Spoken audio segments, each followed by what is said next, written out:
Hello guys, welcome back to this channel. In today's video, I'm going to show you where you can find the mustard greens in Heartopia game Dreamlight cinematics event update. Okay, let's get into it guys. I'm going to go to the event menu and I'm going to show you the festival event challenge that you need to complete. So one of the challenges is the wild greens foraging, and as you can see here guys, that we need to collect the mustard greens. We need to collect 10 mustard greens, and I'm going to show you where you can find these herbs.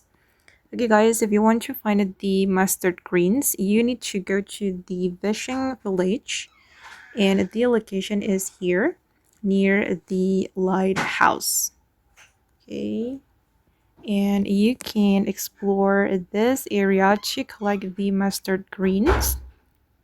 Okay, this is how the mustard greens looks like, and you can collect them around the lighthouse. Okay, you can explore this area, or you can wait for them to respawn. And okay guys, that's how you can find the mustard greens in Heartopia game Dreamlight cinematic event update. I hope this video will be useful for you. Thank you so much for watching and bye.